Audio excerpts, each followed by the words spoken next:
All right, let's keep rolling. Next up, 1 p.m. Eastern, Tennessee Titans, 11-5, 4-3 on the road at Houston Texans, 4-12, 2-6 at home. We're at Energy Stadium in Houston, Texas.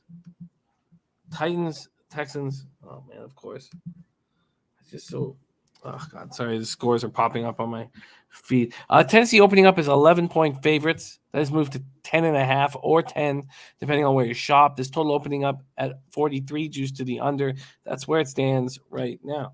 When we move over to the cash flow in this game, we have these Titans with 56% of the tickets and 80% of the cash.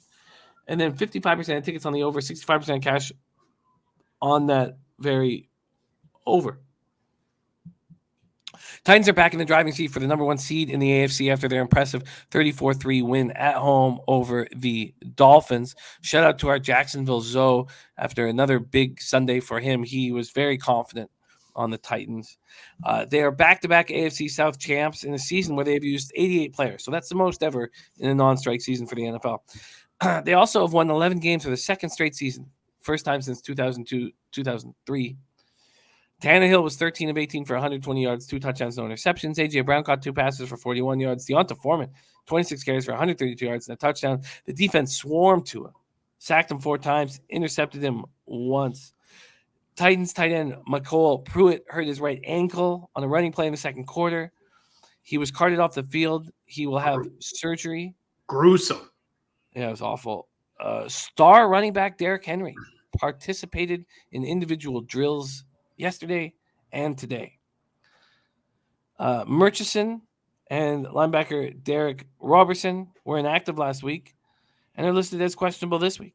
Houston comes in off a 23-7 loss at San Francisco to snap their 2-game winning streak. They were shut out 20-0 in the second half. Houston was held to 222 yards of offense. The Texans did only 1 first down on their first 4 drives. Davis Mills, 21 of 32 for 163 yards, a touchdown and a pick.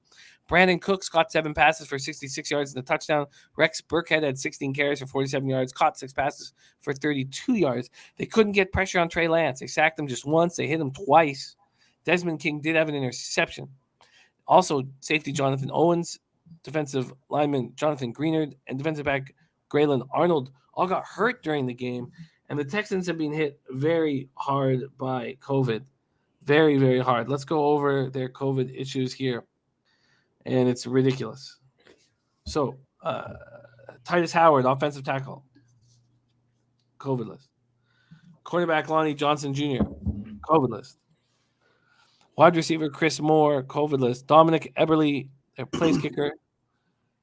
They have defensive end Rondell Carter. Wide receiver Danny Amendola. I guess it doesn't matter because but Tay Davis, linebacker, is on the COVID list, but he's on injury reserve, so it doesn't matter. Tight end Anthony Auclair, linebacker Kevin Pierre-Louis, running back David Johnson, but he's got a quad injury anyway, so it doesn't matter. Then you have safety Justin Reed was put on there yesterday. So they have a mighty long COVID list. Take it away, Bebsie. Here we go. Titans, big favorites on the road at the Texans. Look, if you guys have mentioned it in the chat already, the implications for home field advantage here mean so much to the Titans.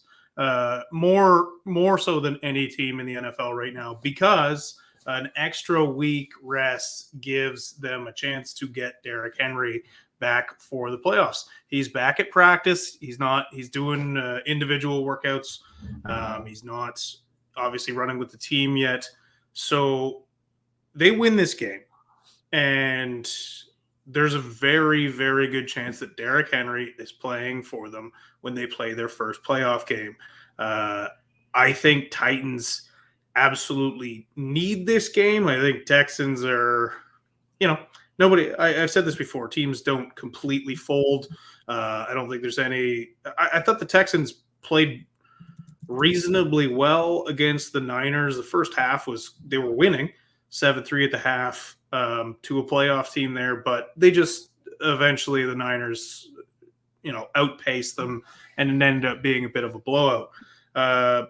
So I think it's the opposite here. I think Tennessee comes out early, gets up, smashes this team in the first half, and then maybe takes their foot off the gas a little bit, resting the starters down the stretch. So I think I want to look at Tennessee first half here. Again, they're not going to let this game get away from them because it matters so much. They're a different team with Derrick Henry.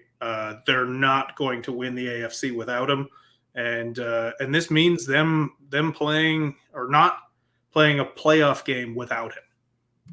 Mm-hmm. So I think they come out fired up. You get them at Pinnacle first half -6 at -118. That is what I want to bet. All right, let's lock that in. We got Bebsie moving on. The Titans. First half -6. Oh, did I say 6.5? I'll double check that. -118.